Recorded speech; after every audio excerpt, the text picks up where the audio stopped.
እንግዲህ ባለፈው ሳምንት በክፍል አንድ እኛና መንፈስ ቅዱስ በሚለው ዋና ርዕስ ላይ ተመስርተን በመንፈስ ስለመመላለስ የእግዚአብሔርን ቃል በስፋት እና በጥልቀት ተመልክተን ነበረ። እንደ እግዚአብሔርም ቃል ጸልየን እግዚአብሔርን በረከት ተካፍለን ባለፈው ሳምንት ተለያይተናል።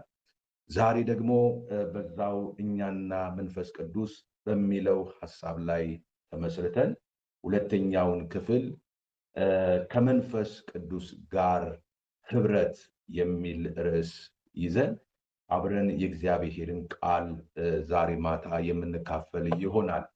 እንግዲህ ከመንፈስ ቅዱስ ጋር ያለንን ህብረት አስመልክቶ እግዚአብሔር በቃሉ ሊናገረን፣ ሊያስተምረን፣ ሊያሳየን የወደደውን ነገር ለመረዳት እንዲያስችለን የዛሬውን ትምህርት ወይም ደግሞ መልእክታችንን ህብረት ምንድነው የሚለውን ጥያቄ በማንሳት ስለ መንፈስ ቅዱስ ወይም ደግሞ ከመንፈስ ቅዱስ ጋር ስለሚኖረን ህብረት በስፋትና በጥልቀት የእግዚአብሔርን ቃል እያነሳን የምንመለከት ይሆናል።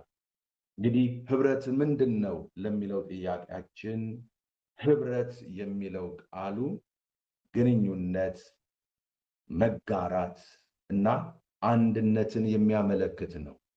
ከመንፈስ ቅዱስ ጋር ህብረት ማድረግ ስንልም ከእርሱ ጋር ግንኙነት፣ መጋራትና አንድነትን መፍጠር ማለታችን እንደሆነ ማስተዋል አለብን።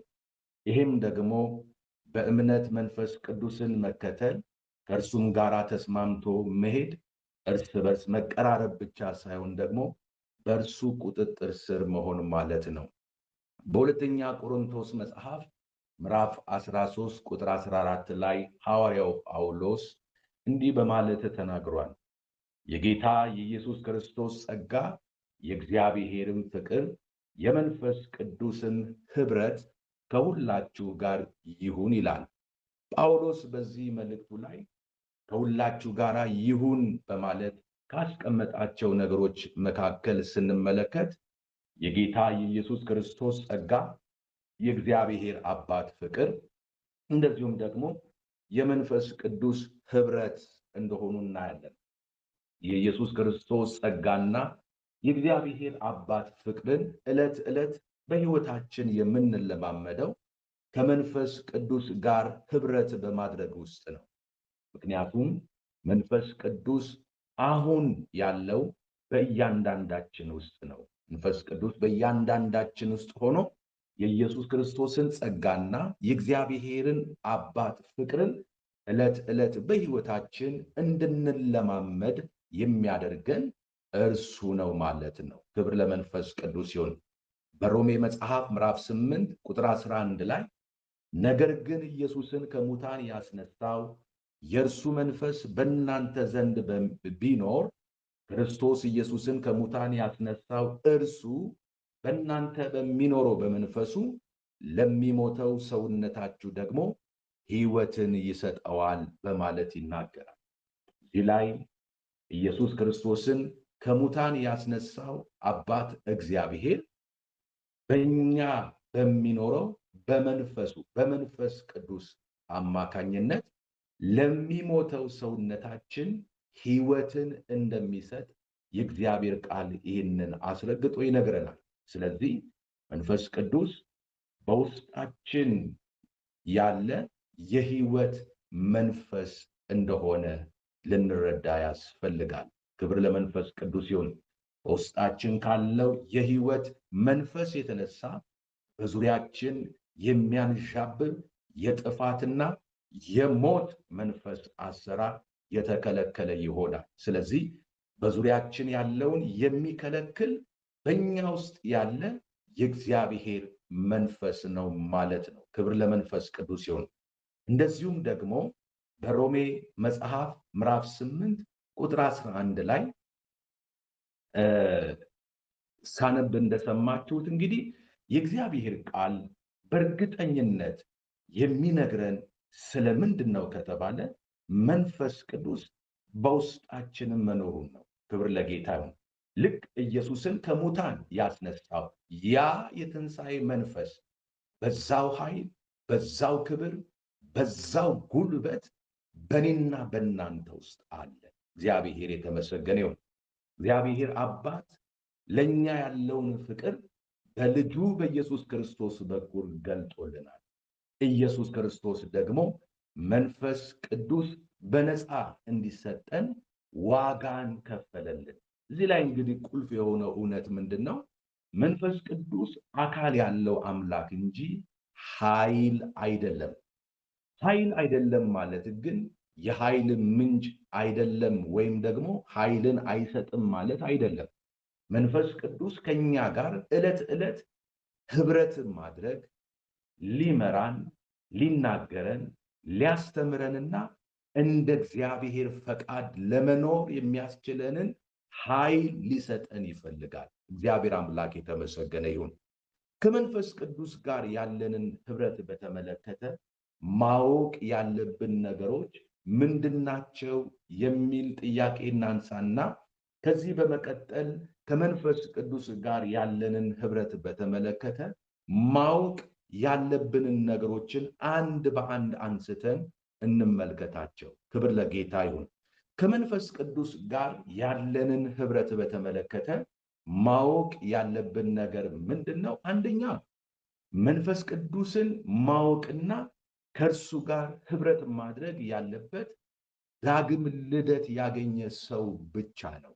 ይህንን ማወቅ ያስፈልጋል ወገኖች ሆይ። መንፈስ ቅዱስን ማወቅና ከእርሱ ጋር ህብረት ማድረግ ያለበት ማን ነው? ዳግም ልደት ያገኘ ሰው ብቻ። ክብር ለመንፈስ ቅዱስ ይሁን። በዘፍጥረት ምዕራፍ 6 ቁጥር 3 ላይ እንደዚህ የሚል ቃል እናያለን። እግዚአብሔርም መንፈሴ በሰው ላይ ለዘላለም አይኖርም፣ እርሱ ሥጋ ነውና ዘመኖቹም 120 ዓመት ይሆናሉ አለ ይላል። እንግዲህ የጥፋት ውሃ ከመምጣቱ በፊት የእግዚአብሔር ፍርድ በሰው ልጆች ሁሉ ላይ እንዲመጣ ያደረገው በዛን ዘመን የነበረው ትውልድ በእግዚአብሔር ፊት እጅግ ሲበዛ በኃጢአት የተሞላ ሕይወትን ይኖሩ ነበር። እጅግ የከፋው የኃጢአት ኑሯቸው ደግሞ እግዚአብሔር በዛን ዘመን ያለውን ትውልድ እንዲያጠፋ እንዳደረገው መጽሐፍ ቅዱሳችን ይነግረናል። ስለዚህ እግዚአብሔር አምላክ መንፈሱ በሰው ልጅ ላይ ለዘላለም እንደማይኖር፣ እርሱ ሥጋ እንደሆነ፣ ዘመኖቹም ደግሞ 120 ዓመት እንደሚሆኑ በዚህ ክፍል ላይ ይናገራል። እንግዲህ ይህንን እግዚአብሔር አምላክ መንፈሴ በሰው ላይ ለዘላለም አይኖርም ያለበት ምክንያት ምንድን ነው? እርሱ ሥጋ ነውና በማለት ይናገራል። እዚህ ጋር እንግዲህ ይሄ ሥጋ የሚለው ሐሳብ ኃጢአተኛ ተፈጥሮን ወይም ደግሞ ባህሪውን ጭምር የሚያመለክት ነው። ድካምን ወገኖች፣ ኃጢአተኝነትን፣ አመፅን፣ ክፋትን ሁሉን የሚጠቀልል ነው ምን ሥጋ የሚለው። ስለዚህ መንፈስ ቅዱስ ከቃሉ እንደምንረዳው ቅዱስ የሆነ አምላክ ስለሆነ ከኃጢአት ጋር ምንም አይነት ህብረት የለው። ስለዚህ እግዚአብሔር አምላክ መንፈሱ በረከሰ፣ በቆሸሸ፣ በተበላሸ ማንነት ውስጥ አብሮ ሊኖር እንደማይችል በዚህ ክፍል ላይ ያሳያል ማለት ነው። ከዚህ በተቃራኒ መልኩ ደግሞ በአዲስ ኪዳን ላይ በዮሐንስ ወንጌል መጽሐፍ ምዕራፍ 14 ከቁጥር 16 እስከ 17 ላይ ምን ይላል? ብትወዱኝ ትእዛዜን ጠብቁ፣ እኔም አብን እለምናለሁ ለዘላለምም ከእናንተ ጋር እንዲኖር ሌላ አጽናኝ ይሰጣችኋል። እርሱም ዓለም የማያየውና የማያውቀው ስለሆነ ሊቀበለው የማይቻለው የእውነት መንፈስ ነው። ነገር ግን ከእናንተ ዘንድ ስለሚኖር በውስጣችሁም ስለሚሆን እናንተ ታውቃላችሁ በማለት ይናገራል። እንግዲህ የእግዚአብሔር ቃል እንደሚነግረን ጌታ ኢየሱስ ክርስቶስ እኔ አብን እለምናለሁ ለዘላለም ከእናንተ ጋር እንዲኖር ሌላ አጽናኝ ይሰጣችኋል። እሱም ዓለም የማያየውና የማያውቀው ስለሆነ ሊቀበለው የማይችለው የእውነት መንፈስ ነው። ነገር ግን ከእናንተ ዘንድ ስለሚኖር ክብር ለእግዚአብሔር ይሁን፣ በውስጣችሁም ስለሚሆን እናንተ ታውቃላችሁ ይላል። እንግዲህ በፍጥረት መጀመሪያ ላይ ማለት በዘፍጥረት መጽሐፍ ምዕራፍ 6 ላይ ቅድም ሳነብ እንደሰማችሁት የሥጋ ለባሽ መንገዱን ኑሮውን በእግዚአብሔር ፊት ባበላሸበት ጊዜ እግዚአብሔር አምላክ ከማዘኑ የተነሳ መንፈሴ በሥጋ ለባሽ ላይ አይሆንም ብሎ የደመደመውን ያህል ጌታ ኢየሱስ ክርስቶስ ስለ ሰው ልጆች ኃጢአት ከከፈለው ዋጋ አንጻር ደሙን በማፍሰስ የኃጢአትን ስርየትና ይቅርታን ካስገኘ በኋላ ግን እግዚአብሔር አምላክ እንደገና መንፈሱን በክርስቶስ ኢየሱስ ደም ከኃጢአት መንጻትን ላገኙት ሁሉ መንፈሱን እንደገና እንደሚሰጣቸው በውስጣቸው እንደሚያኖር ለዘላለም ከነሱ ጋር እንደሚኖር ይሄ ክፍል አስረግጦ ይናገራል። ወገኖች ሆይ መንፈስ ቅዱስ ስብዕና ያለው አምላክ ነው። ስብዕና ያለው አምላክ በእኔና በእናንተ ውስጥ እኛን ማደሪያ አድርጎ ከኛ ጋር ለዘላለም ይኖራል። ክብር ለእግዚአብሔር ይሁን። መንፈስ ቅዱስ ስብዕና ያለው አምላክ ነው ብለን ስንል ዕውቀት አለው፣ ሁሉን ያውቃል፣ ፈቃድ አለው፣ ይናገራል፣ ያስተምራል፣ ይመራል፣ ይፈቅዳል ወይም ደግሞ ይከለክላል። መንፈስ ቅዱስ ስብዕና አለው ብለን ስንል ስሜት አለው። ስሜት ስላለው የሚያሳዝን ነገር ሲያይ ያዝናል። ደስ የሚያሰኝ ነገር በሕይወታችን ላይ ሲያይ ደግሞ ይደሰታል ማለታችን ነው። ክብር ለጌታ ይሁን። መንፈስ ቅዱስ ኅብረት ማድረግ የሚችለው በክርስቶስ በማመን የኃጢአትን ይቅርታ ካገኘ ሰው ጋር ብቻ እንደሆነ ማስተዋልና መረዳት ያስፈልጋል። ወገኖች ሆይ በክርስቶስ ኢየሱስ የማያምን ሰው ወገኖች ሆይ የዚህ በረከትና ክብር ተካፋይ አይደለም። እኔና እናንተ በክርስቶስ ከማመናችን በፊት ውስጣችን የነበረ ጨለማ ነበረ። በክርስቶስ ካመንን በኋላ ግን ያገኘነው የከበረ ነገር እግዚአብሔር የተመሰገነው ያገኘነው የእግዚአብሔርን ክብር ነው። ክብር ለመንፈስ ቅዱስ ይሁን። እግዚአብሔር መንፈሱን በውስጣችን እንዲሆን ፈቀደ። ይህንን በረከት ሰጠን። ዋናው በረከታችን ለእኔና ለእናንተ መንፈስ ቅዱስ ነው። መንፈስ ቅዱስ የዘላለም ክብራችን፣ የዘላለም በረከታችን፣ የዘላለም ሕይወታችን፣ የዘላለም ሞገሳችን ነው። እግዚአብሔር የተባረከ ይሁን። እንግዲህ ከመንፈስ ቅዱስ ጋር እንዲህ ያለ ኅብረት ካለ መንፈስ ቅዱስ በእኔና በእናንተ ውስጥ ለዘላለም የሚኖር ከሆነ ከመንፈስ ቅዱስ ጋር ባለን ኅብረት ውስጥ እርሱ ምን ያህል ጊዜ ለልባችን ተናግሮን ያውቃል? ከተናገረን ነገር ውስጥ ምን ያህሉን መንፈስ ቅዱስ በተናገረን ልክ ታዘነዋል? ያ ብቻ ሳይሆን እኛስ ብንሆን እርሱን ምን ያህል ስሙን ጠርተን ስፔሲፊክ አድርገን መንፈስ ቅዱስ ሆይ ብለን ምን ያህል ከእርሱ ጋር ተነጋግረናል? ወገኖች ሆይ ይህንን ራሳችንን እንድናይበት ያነሳሁት ጥያቄ ነው። ከመንፈስ ቅዱስ ጋር ያለንን ኅብረት በተመለከተ ማወቅ ያለብን ሁለተኛ ማነሳው ሐሳብ ምንድን ነው? ኅብረት ግንዛቤን ይፈልጋል። ከመንፈስ ቅዱስ ጋር ባለን ኅብረት ሊኖረን የሚገባ ግንዛቤ ምን እንደሆነ ለመረዳት እንዲያስችለን በሮሜ መጽሐፍ ምዕራፍ 8 ከቁጥር 14 እስከ 16 ያለውን እንመልከት። እንደዚህ ይላል፣ በእግዚአብሔር መንፈስ የሚመሩ ሁሉ እነዚህ የእግዚአብሔር ልጆች ናቸውና አባ አባት ብለን የምንጮህበትን የልጅነትን መንፈስ ተቀበላችሁ እንጂ እንደገና ለፍርሃት የባርነት መንፈስ አልተቀበላችሁምና የእግዚአብሔር ልጆች መሆናችንን ያ መንፈስ ራሱ ከመንፈሳችን ጋር ይመሰክራል በማለት ይናገራል። ስለ መንፈስ ቅዱስ ሊኖረን የሚገባ ግንዛቤ ምንድን ነው ወገኖች? ከዚህ በመቀጠል የእግዚአብሔር መንፈስ ወገኖቼ ሆይ የእግዚአብሔር ልጆች ለመሆናችን ማረጋገጫ ነው። ስለዚህ ስለ መንፈስ ቅዱስ ሊኖረን ከሚገባ ግንዛቤ መካከል መንፈስ ቅዱስ የእግዚአብሔር ልጆች መሆናችንን እርሱ ነው የሚያረጋግጥልን። ክብር ለጌታ ይሁን። ይሄ ማለት ምን ማለት ነው? የእግዚአብሔር ልጅ የሆነ ሁሉ የመንፈስ ምስክርነት አለው ማለት ነው። ክብር ለመንፈስ ቅዱስ ይሁን።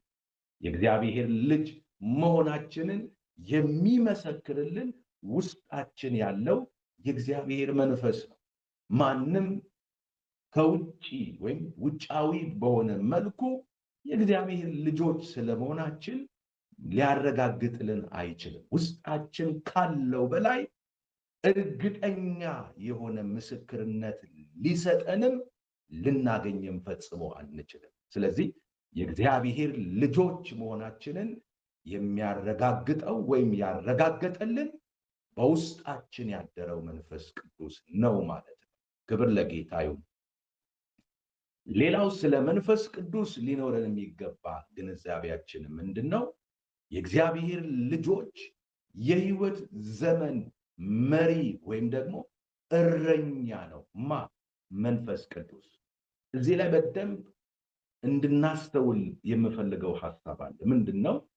ኢየሱስ ክርስቶስ እኛን ለመዋጀት መከፈል ያለበትን ክፍያ፣ ያም ደግሞ የመስቀል ሞት፣ ደምን ማፍሰስ። ለምን?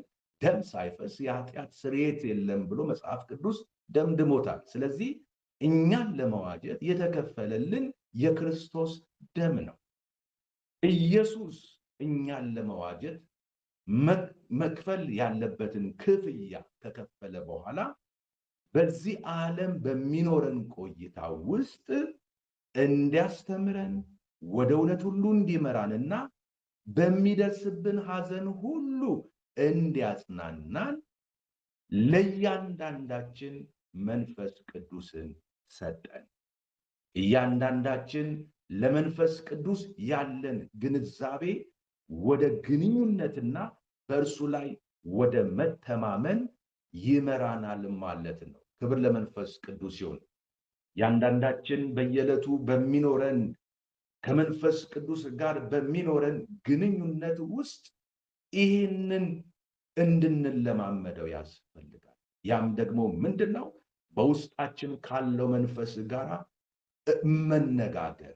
ለምሳሌ ጠዋት ከእንቅልፋችን ተነስተን የምናገኘው የመጀመሪያውን ሰው እንደምን አደርክ እንደምንለው ሁሉ እንደምን ዋልክ ብለን ከሰዎች ጋር እንደዚህ አይነት ኢንተራክሽን እንደምናደርገው ሁሉ በዕለታዊ ምልልሳችን በዕለታዊ እንቅስቃሴያችን ውስጥ ወገኖቼ ሆይ በውስጣችን ያለውን መንፈስ ቅዱስን ሲምፕል በሆነ መልኩ እንደምን አለ መንፈስ ቅዱስ በማለት ቀናችንን ብንጀምር ወገኖቼ ሆይ የተባረከ ይሆናል። ክብር ለመንፈስ ቅዱስ ይሁን።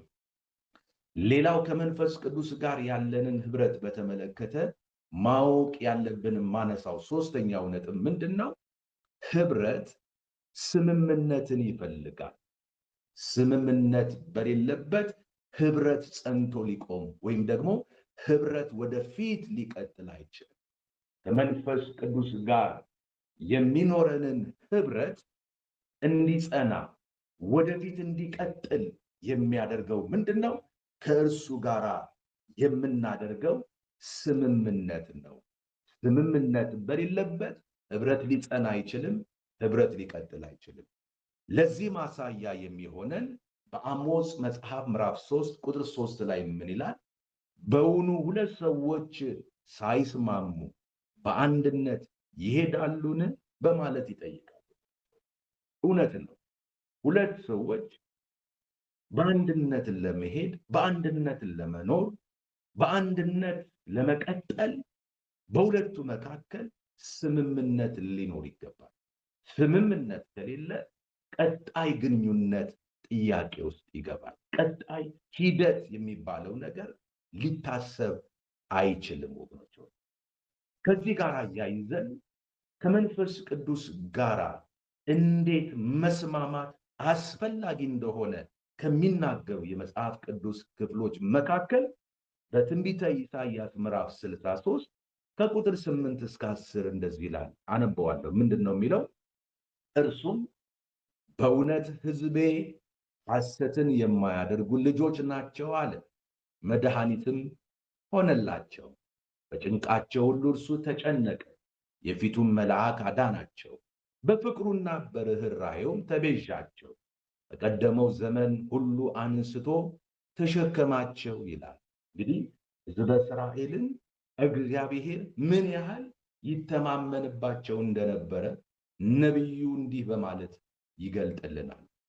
በእውነት ሕዝቤ ሐሰትን የማያደርጉ ልጆች ናቸው፣ መድኃኒትም ሆነላቸው በማለት ይናገር። ክብር ለጌታ። ያ ብቻ አይደለም።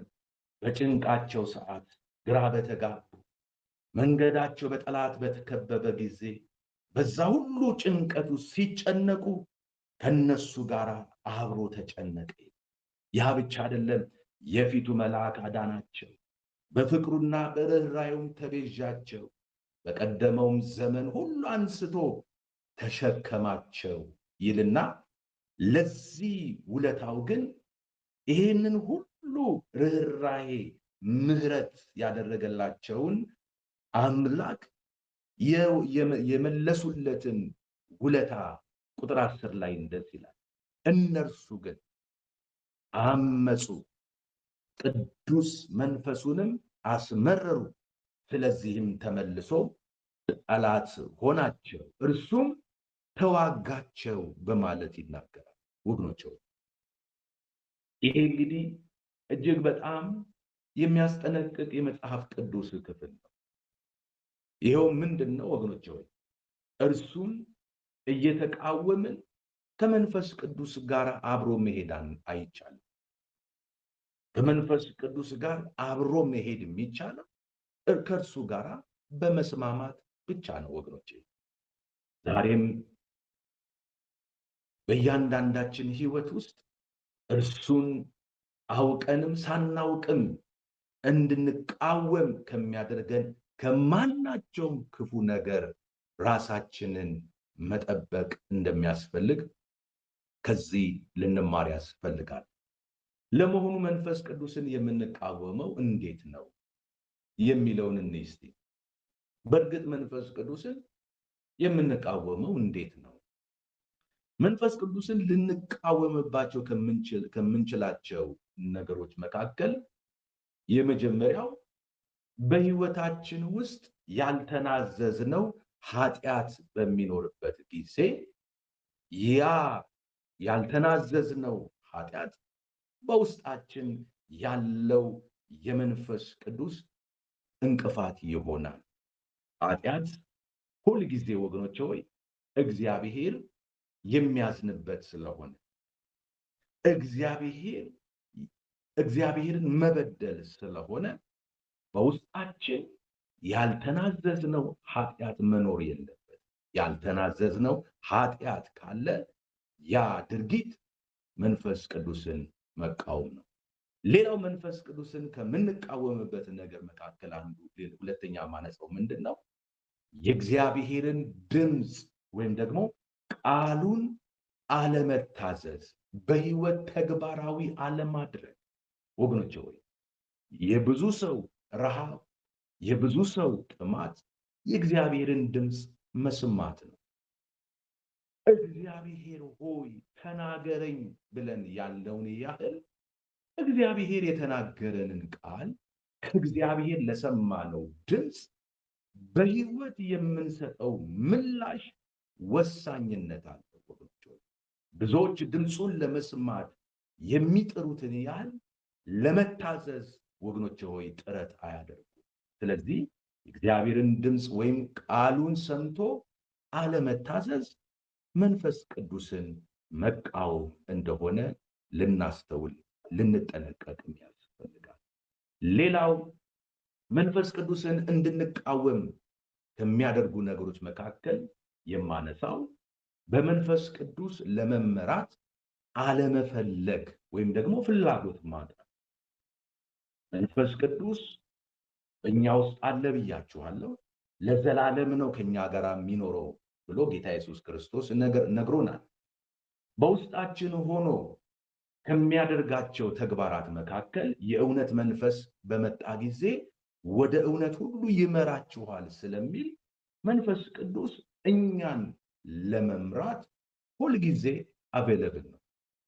እርሱ እኛን ለመምራት፣ ወደ እውነት ለመምራት፣ ወደ ጽድቅ ለመምራት፣ ወደ ቅድስና ለመምራት፣ እግዚአብሔር ደስ በሚያሰኘው መንገድ ውስጥ እንድንሄድ ለመምራት በእኛ ውስጥ ሆኖ ሳለ እኛ ደግሞ በእርሱ ለመመራት አለመፈለግ፣ ፍላጎት ማጣት ውስጥ ከገባን ከመንፈስ ቅዱስ ጋር ስምምነት አቁመናል ማለት ነው። መንፈስ ቅዱስን እየተቃወምን ነው ማለት ነው። ስለዚህ እነዚህ የጠቀስኳቸው ነገሮች ከመንፈስ ቅዱስ ጋር ያለንን ህብረት ያፈርሳሉ፣ ያበላሻሉ ማለት። ከመንፈስ ቅዱስ ጋር ያለን ህብረት ከተበላሸ ደግሞ የእግዚአብሔርን ድምፅ ለመስማት እንቸገራለን። ከህይወታችን ሰላምና ደስታ የሚባል ነገር ይርቃል። ህይወታችን በስጋትና በጭንቀት የተሞላ ይሆናል። ዛሬ በተለያየ መንገድ ሰላምና ደስታ ርቋችሁ ቢሆን፣ ህይወታችሁ በስጋትና በጭንቀት የተሞላ ቢሆን ቆም ብላችሁ ለዚህ ነገር መንስኤ ሊሆን ከሚችሉ ዋና ዋና ነገሮች መካከል በውስጣችሁ ካለው ከመንፈስ ቅዱስ ጋር ተቃውሞ ውስጥ፣ ግጭት ውስጥ የገባችሁ ሰዎች ካላችሁ ቶሎ ፈጥናችሁ ንስሐ በመግባት ሰላማችሁን ማስመለስ፣ ደስታችሁን ማስመለስ፣ ከስጋትና ከጭንቀት ከውጥረት ነፃ መውጣት እንደምትችሉ ማሳየት እፈልጋለሁ። እንግዲህ ይህንን ለማድረግ ቆም ብለን ራሳችንን መመርመር ይኖርብናል። በህይወታችን ውስጥ መንፈስ ቅዱስን የሚያሳዝን ነገር አለ ወገኖቼ ሆይ? እስቲ ራሳችንን መጽሐፍ ቅዱስ ሲናገር ራሳችንን ብንመረምር ባልተፈረደብን ነበር ይላል። ስለዚህ ራሳችንን ራሳችንን ልባችንን እንመርምር። መንፈስ ቅዱስን የሚያሳዝን ነገር በውስጣችን የተደበቀ የተሸሸገ፣ መንፈስ ቅዱስን የሚያስከፋ ነገር በልባችን ተሸክመን የምንዞር ሰዎች ከሆንን ቆም ብለን ንስሐ እንግባና ከመንፈስ ቅዱስ ጋር ሰላምን እንፍጠር፣ እንስማማ። እግዚአብሔር ቃል ሲናገር አሁንም ከእርሱ ጋር ተስማማ፣ ሰላምም ይኑር፣ በዚያም በጎነትን ታገኛለህ ይላል። ክብር ለጌታ ይሁን። አብዛኛው ጊዜ ከመንፈስ ቅዱስ ጋር ስምምነት የሌላቸው፣ ሰላም የሌላቸው ሰዎች፣ መንፈስ ቅዱስን በሚያሳዝን ህይወት ውስጥ የሚመላለሱ፣ መንፈስ ቅዱስን በዕለት ተዕለት ህይወታቸው የሚቃወሙ ሰዎች ከበጎ ነገር ጋር ወገኖቼ ሆይ የተለያዩ ሰዎች ናቸው። ከመልካም ነገር የራቁ ሰዎች ናቸው። በስጋትና በጭንቀት ህይወታቸው የተሞላ ሰዎች ናቸው። ሰላምና ደስታ ርቋቸው በጭንቀትና በሐዘን ውስጥ የሚመላለሱ ሰዎች ናቸው። ስለዚህ ከመንፈስ ቅዱስ ጋር ሰላምን ፍጠሩ። ከመንፈስ ቅዱስ ጋር ስምምነትን አድርጉ። ሰላማችሁ ይመለሳል፣ ደስታችሁ ይመለሳል። ከስጋትና ከጭንቀት ነፃ ትወጣላችሁ። የጌታ ስም የተባረከ ይሁን። ሌላው ከመንፈስ ቅዱስ ጋር ያለንን ህብረት በተመለከተ ማወቅ ያለብን ነገር ምንድነው? ህብረት ፍሬያማነትን ያመጣል። በገላትያ መጽሐፍ ምዕራፍ 5 ከቁጥር 22 እስከ 25 ላይ ስለ መንፈስ ፍሬዎች በዝርዝር ተጠቅሷል። እሱን ማየት ትችላላችሁ። እነዚህ የመንፈስ ቅዱስ ፍሬዎች የሚያድጉትና በህይወታችን የሚገለጡት ለመንፈስ ቅዱስ በተሰጠንለት መጠን ነው። ህይወታችን ለመንፈስ ቅዱስ በሰጠን ቁጥር ወገኖቼ ሆይ በውስጣችን የመንፈስ ፍሬዎች እያደጉ እየተገለጡ መምጣት ይጀምራሉ። ከመንፈስ ቅዱስ ጋር ህብረት አድርገን በቆየንበት መጠን የመንፈስ ቅዱስ ፍሬዎች ተፈጥሯዊ በሆነ መንገድ በህይወታችን ውስጥ ያድጋል፣ ደግሞም ይገለጣል። ስለዚህ አበረታታችኋለሁ ወገኖቼ፣ በመንፈስ ኑሩ፣ የመንፈስን ፍሬ ታፈራላችሁ። እግዚአብሔር አምላክ የተመሰገነ ይሁን። ክብር ለመንፈስ ቅዱስ ይሁን። እስቲ አንድ ላይ እስካሁን በሰማነው ቃል መሰረት አብረን ይህንን ጸሎት እንጸልያለን። ክብር ለመንፈስ ቅዱስ ይሁን። የሚመች ቦታ ላይ ያላችሁ ሰዎች ይህንን ጸሎት ከኔ ጋራ አብራችሁ እንድትጸልዩ